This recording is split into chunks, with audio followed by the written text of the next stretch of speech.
Hey, good afternoon, good evening, good morning, SPC 205, whatever time you're consuming this little piece of educational media.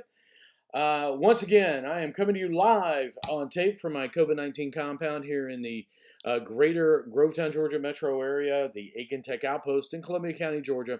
I am again Vic McInnes, your public speaking instructor. Today, our lecture is brought to you by your parents. If you haven't talked to them in a while, they're probably hanging out on Facebook. Okay, today we're going to be talking about organization. We're going to talk about how you're going to construct your ideas, put them together in key points, and how to get your main points in order. And then we're going to talk about how to build an outline. This is going to be very important because building that outline is how you're going to order your speech, and we're going to show all of that. This is kind of a mechanics. This and the two lectures next week are going to be kind of mechanical. This is going to be, like I said yesterday in my talk to you, giving feedback on your ceremonial introductory speeches. I'm about to tell you how to get an A on your first speech, okay? And it will help you get an A on all your speeches, but I am going to give you the point for point things you need to do to get an A on that speech. So let's jump to the slides. Okay, so our lecture today is on organizing your speech. I've already said that. So the first thing we want to do is we want to walk through some methods for organizing your speech or how you're going to organize your speech. The first and most obvious way that a lot of people are going to organize their speeches is going to be chronologically. Now, chronologically is where the ideas are presented in time order from the first thing that happens to the last thing that happens, okay? First to last, as it says there. This works well with historic facts. You know, you want to talk about the 5 phases of the Revolutionary War. The first being the fighting in and around New York and Boston. The second, and you move through it like that. You want to talk about the election of 2020. You start with the primaries or the candidates announcing. Then you move through the primaries. Then you talk about the conventions. Then you talk about the general election and the inauguration. Okay. It's where it naturally lends itself to historic narratives and ideas. It also lends itself to a process where sequence is important. If you think about it, every recipe you've ever read has been written in a chronologic development with a chronologic development method. This is what you have to do first. This is what you have to do second. This is what you have to do third. We learn things to a great extent. A lot of things we learn are chronologically. For instance, how to change a tire. The first thing you have to do is you have to chock the wheels. Okay. The second thing you have to do is you have to get the tire and all the tools out of the trunk or wherever they're stored. Then you have to, and it's some things are very key. Like when you're changing a tire, you have to break the loosen the nuts on the flat tire before you jack it up. Because if you've ever jacked the car up first and you try to take those loosen those lug nuts up, what happens? The tire just spins on you and you don't accomplish anything. So chronological is good where processes where that have to be done in sequence are important for the impact. Now, topic order is a little different. It's categories of a division of a subject. Things that naturally break down by division. You want to talk about intercollegiate athletics? Fine, let's talk about the different conferences. You want to talk about oak trees? Let's break them down by genus. Anything that involves a natural order, some sort of logical progression, least important to most important, biggest to smallest. Now, if we were going to talk about Aiken Tech, one of the ways we could talk about Aiken Tech, we could break it down by the 5 different major schools that we have in Aiken Tech. We have the General Education School, the Business and Computer Technology School, Health Sciences, Technical Education, and then Online Learning. And we could discuss each of those in order, okay? So that would be a topic order development. Now, spatial pattern is organizing ideas in terms of their juxtaposition in physical space. It is literally how things sit next to each other in the real world. Top to bottom, side to side, front to back, okay? One of the things that, in 30 years of work being with the Department of Defense, every time I went overseas, I had to take an anti-terrorism course. So one of the things that they taught us was how to make sure whenever you go out to your car first thing in the morning, you go over how to look at your car to make sure it hasn't been tampered with. And what we did was we started with the front bumper and hood. Go to the right side, down the front fender. You look under the wheel well. You do the doors. You do the back fender, back wheel well, back tire. Then you go all the way back around, and you repeated that spatial pattern every single time you did it. So it was rote memory, and you could use your car as your guidelines, as your outline for your process. If we were going to do Aiken Tech, we could start up at the top of the hill where they do welding, and we could work our way all the way down to the bottom of the hill where the admin offices all are. Okay? If you want to talk about pollution in the Mississippi, start in the headwaters up in Minnesota.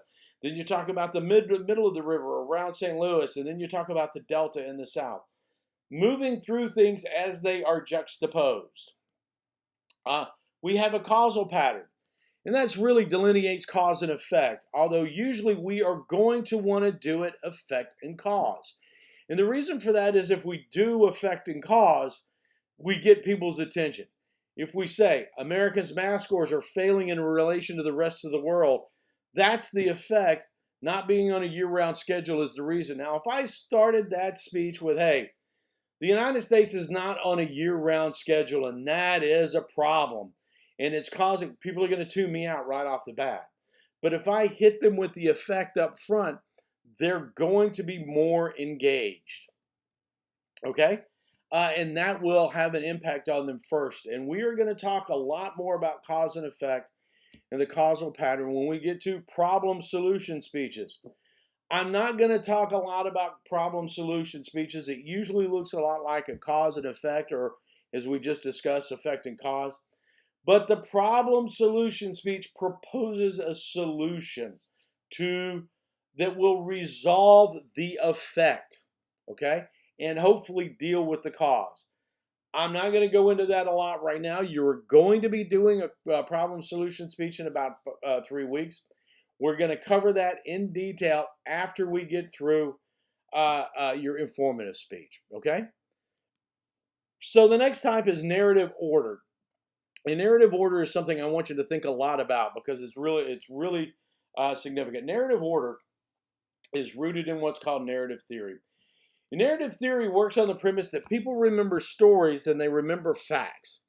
Okay, so, if you want to look at the biblical history of this, most of Christ's teachings were in parables. He didn't just come out and say, hey, you should give to the poor. He would tell a story about a rich man who gave to a poor person who was benefited for it. Okay, we learn things better through stories. We have characters, we have setting, we have plot. We have all those things that draw us into it. Now, these stories can either be real or made up. It's ethically, if the story is made up, you must report that to the audience. But if you guys think back to when you were in school, and I don't know, maybe they've gotten rid of these, but it used to be a big day for us when we would have a movie day, and they would actually have to, okay, Boomer, I get it. They would wheel in the big projector, or we would get to go to the cafeteria for a movie.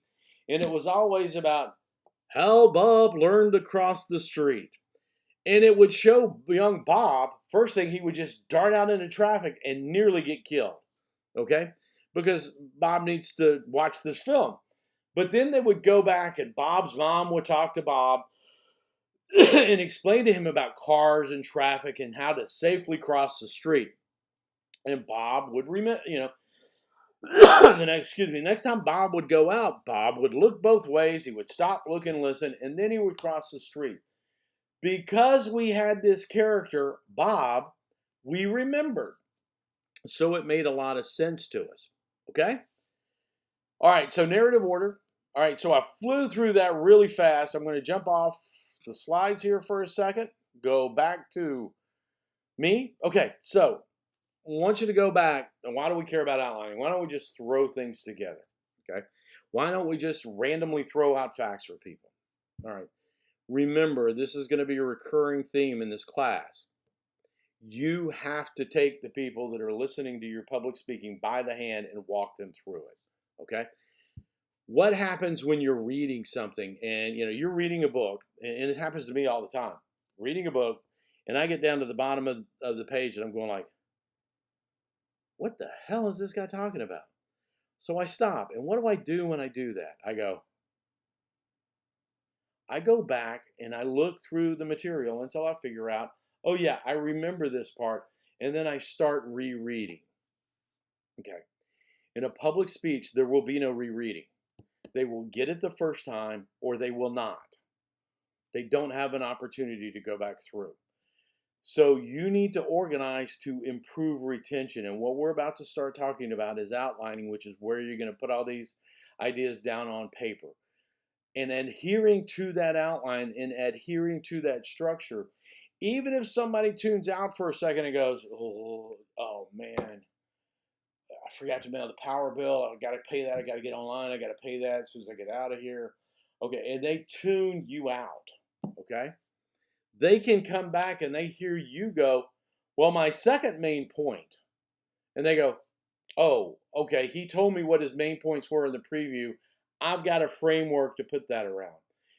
Everything we do from here on in, we're going to employ these methods of organization that we just discussed. We're going to put them in an outline they're about to discuss, and then that is going to drive the speeches you give. Okay? In our very first graded one, in the ceremonial introductory speech, you had 3 main points that I wanted you to hit. Okay? If you go back even to the 2-minute speech, I wanted you to say, today I'm going to talk about.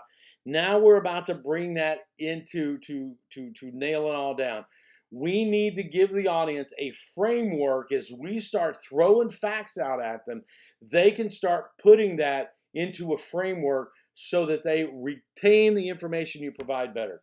So that's number 1. It helps them retain information. Number 2, it builds your credibility, Aristotle's ethos, as a speaker. Okay? So let's start talking about outlining. Let me switch back to our slides. Okay. Outlining. So there's a lot of good reasons why we do outlining. Now, this is, I will tell you again for a lot, I will tell you, maybe not again for the first time. This is the place where novice speakers fall down and have problems. They don't think they need to outline. They skip over this part. Okay. So we outline to test the scope of the speech. Does the speech attempt to cover too much information?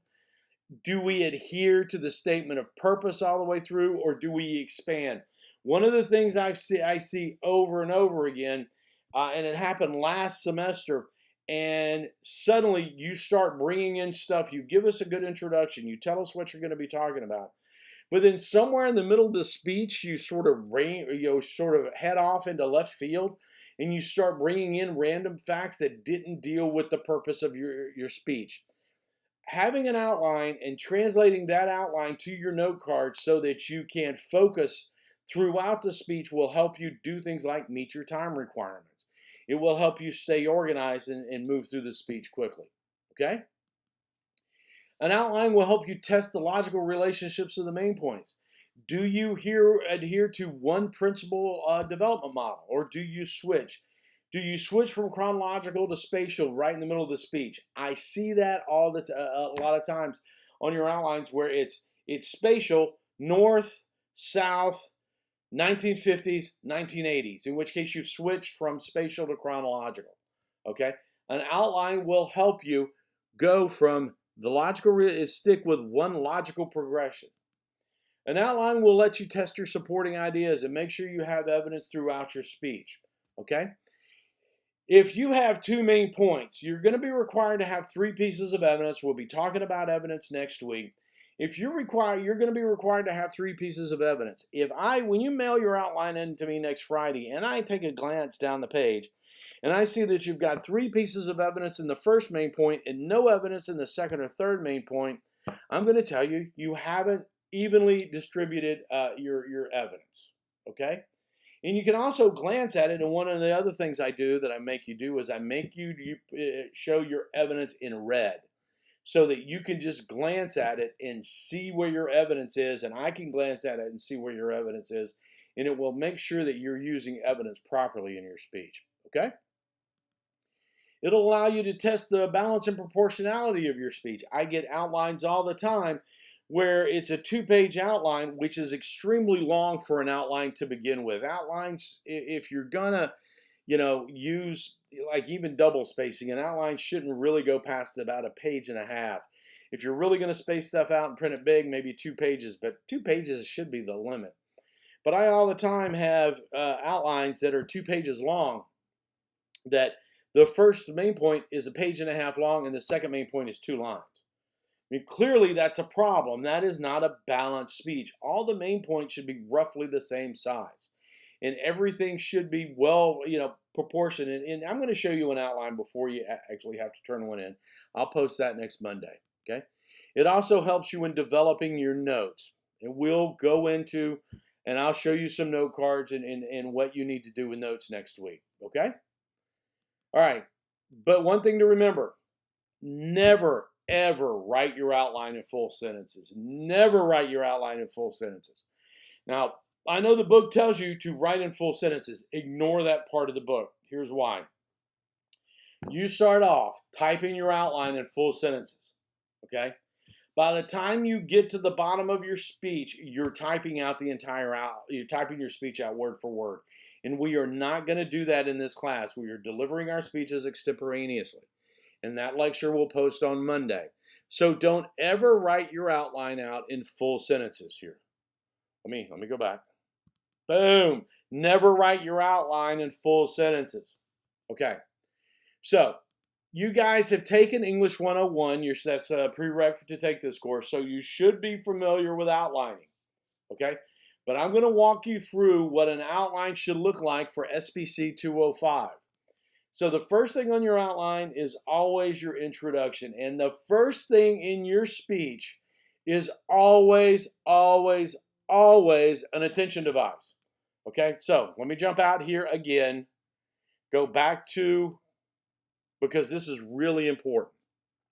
Okay, your attention device is going to be that second, literally a second, when you establish that the audience needs to listen to you. Okay, it is going to be that moment where you force them to go, hey, there's somebody up there speaking and I got to listen to them. What is not an attention, what can be an attention device? Tell a joke. Give an interesting fact delivered with vocal emphasis. Okay, and I'm not going to tell you, what joke to tell, because everybody thinks things are funny. But when I say tell a fact, okay, one that just came off the news this morning. Okay, I won't use that one because I'm putting down an announcement later on today saying you can't do that as a speech topic. Every year, 4 million cats and dogs are euthanized in our animal shelters. 4 million. Okay? Deliver that with emphasis. A startling fact delivered with emphasis. A quote delivered with emphasis. Okay? You have to do something because everybody else has their own problems out there in the world. Everybody else has got their own issues, and they're going to focus it. And we're all, interested in ourselves. Okay? Everybody is going to need you to do something to make them go, God, man, I cannot believe I did it. Well, wait, what?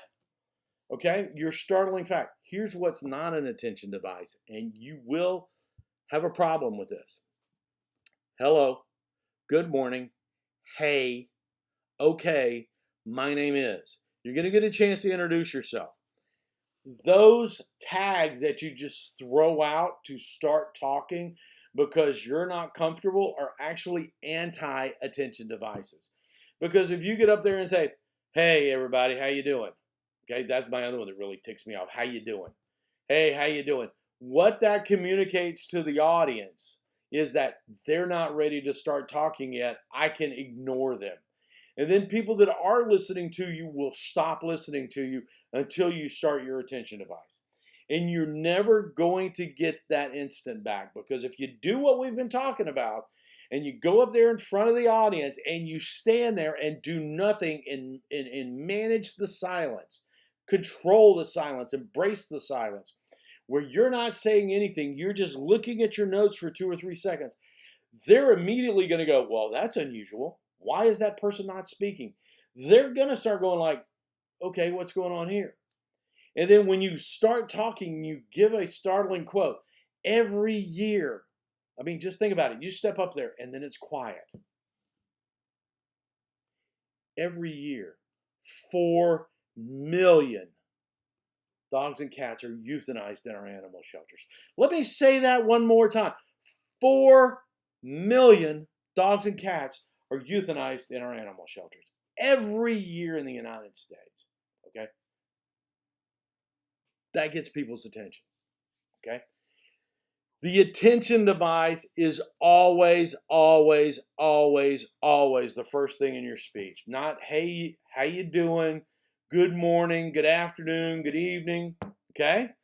In a public speech, that's the first thing you say. Your attention device, not any greetings. Okay? Let's go back. Now, everything else in the introduction, okay, can vary. I am going to give you the order that you should probably put them in. First thing is a statement of purpose. You took English 101. You know how to write a thesis sentence. It's the same thing. Why are you up there talking to us? And if you can't put that statement of purpose in one simple, non-compound, you don't need a whole lot of conjunctions, one simple declarative sentence, you need to rethink what you're doing. And you need to go back and rewrite it.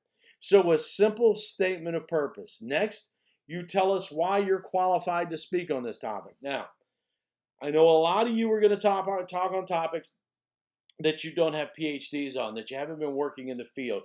That's fine. Your statement of qualification is going to be, I've been researching this topic. Okay? Good morning. You give your attention device, you throw your statement of purpose out there, you say, today we're going to be talking about the fish population in Clark Hill Reservoir. Now, my name is Vic McInnes, and I've been researching the fish population in Clark Hill Reservoir. You're not going to say I've been researching for a couple of weeks. I've been researching for the last 3 days. Just leave it at I've been researching, okay? And then you're going to give us a preview of your main points. All right, so back to me. Woohoo! Okay, introduction to a speech.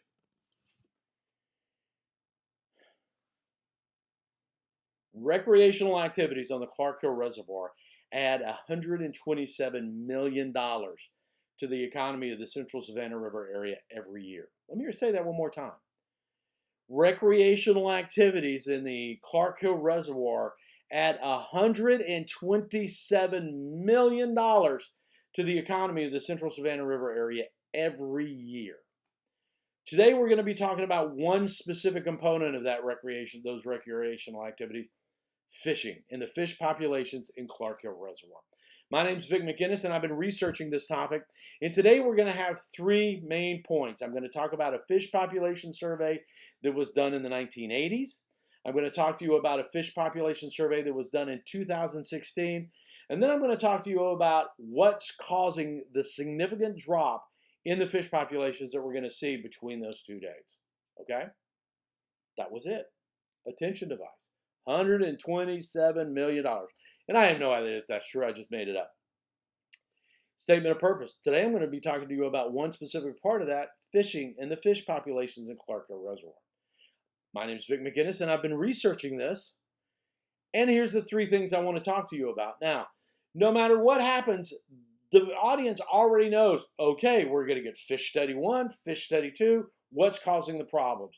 You've already got them set and primed to start putting all that information that you're about to give into order, okay?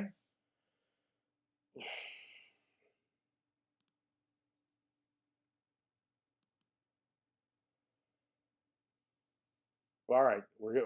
I'm just wondering, I may have lost some stuff. Okay, so we're going to go down to, then you're going to have your main points. Main point 1 with 2 subpoints. Now, the red asterisk there indicates where you're going to have evidence.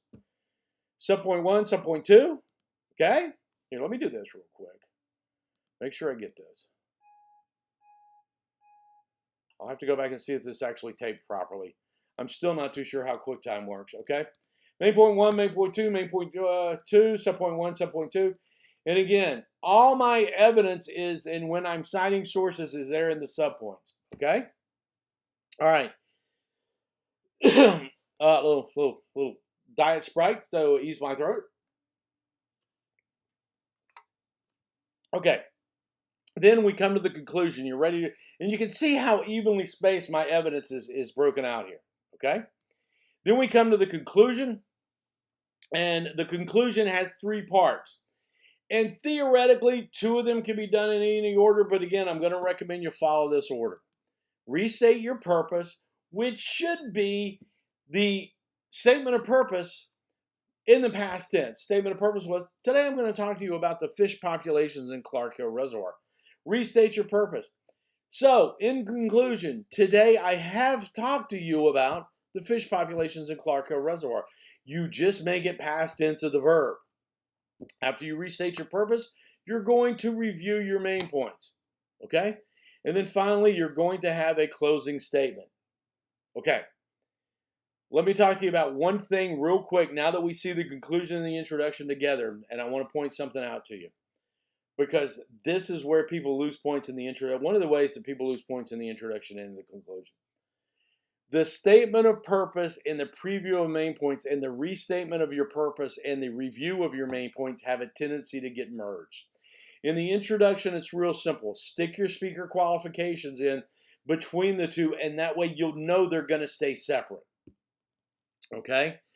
Today I'm going to talk to you about fish populations in Clark Hill Reservoir, and I have, a lot of times what happens is you're going to go, today I'm going to talk to you about 3 main points. That's not a statement of purpose. That's the preview of your main points. So keep them separated by the speaker qualification. When you restate your purpose, you need to make sure that is a simple declarative sentence. You come to a full stop with a period. Then you start a second full sentence. So today I've talked to you about fish populations in Clark Hill Reservoir. I've done that by talking about 3 main points. The Fish Population Survey of 1980, the Fish Population Survey of 2017, and what's causing the decline between those 2 dates. Okay? Then you have a closing statement to wrap it up. Now, for your persuasive speech, that closing statement is going to be a call to action. For the informative and the problem solution speech, I don't need you to get persuasive. I just need you to say something real simple like, now you know more about the fish population in Clark Hill Reservoir. Okay?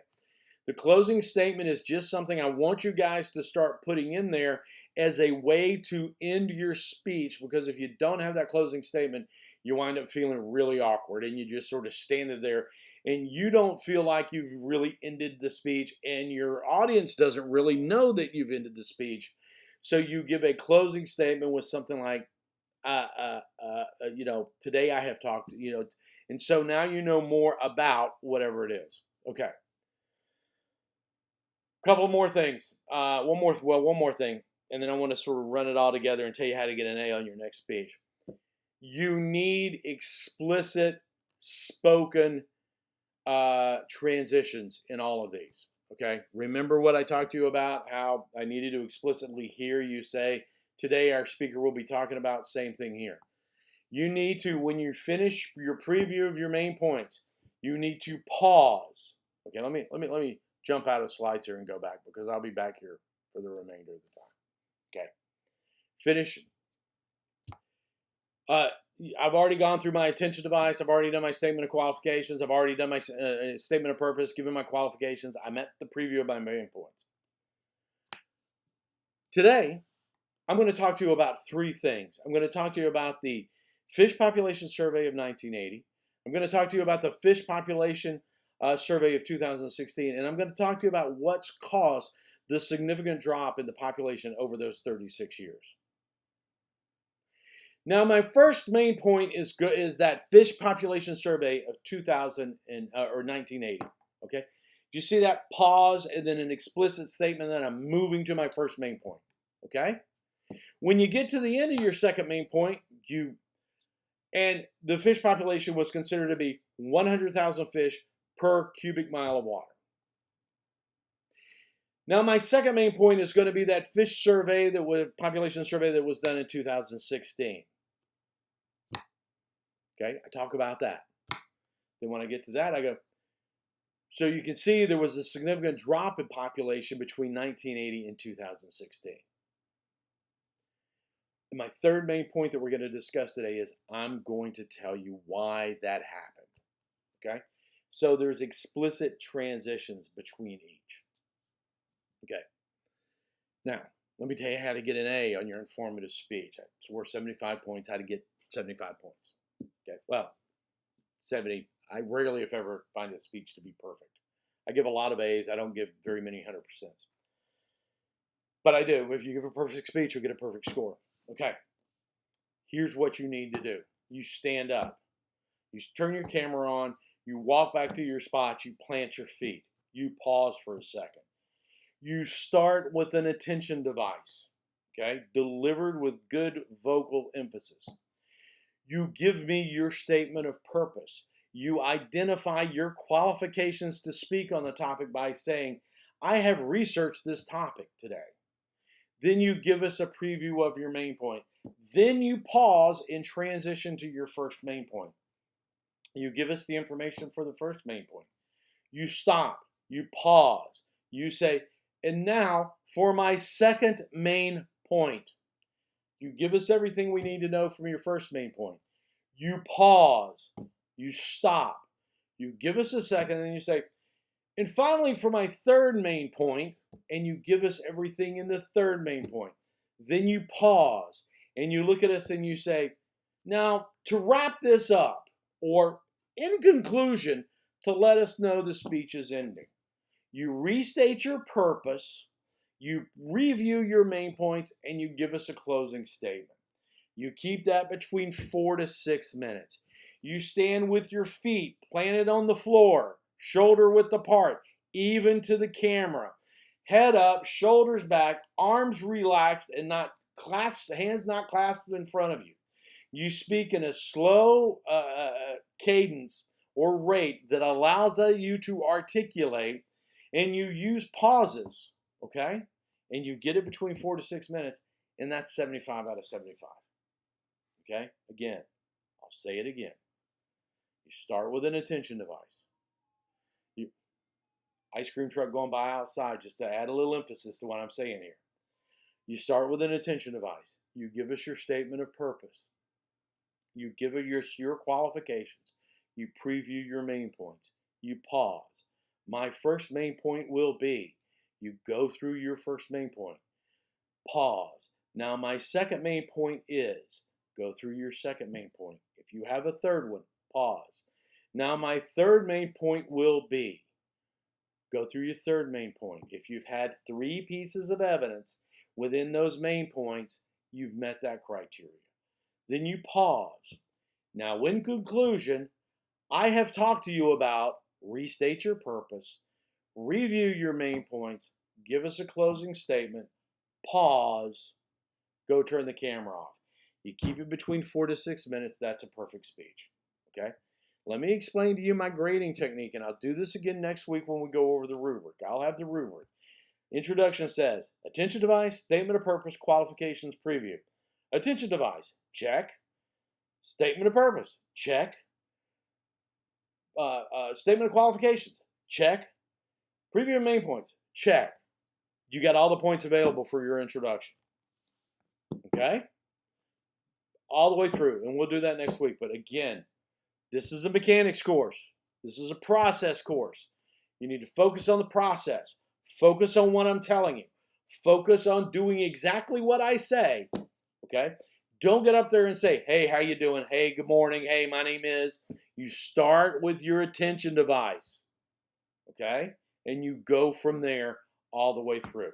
Monday, I will post an outline. I will post my note cards, and I will post a speech so that you guys can all see what I think an A speech looks like.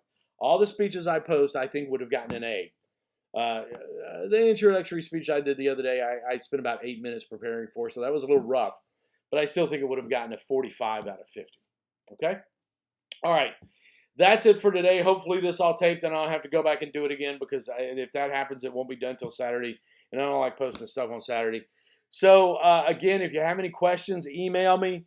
You guys are been doing really good at emailing this semester. I appreciate coming in and sitting down in front of my computer and opening it up and seeing that I've got 10 emails from students.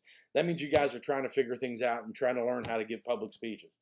Until then, this is Friday afternoon. Everybody stay safe. Everybody stay well. Have a good weekend, and we will see you soon.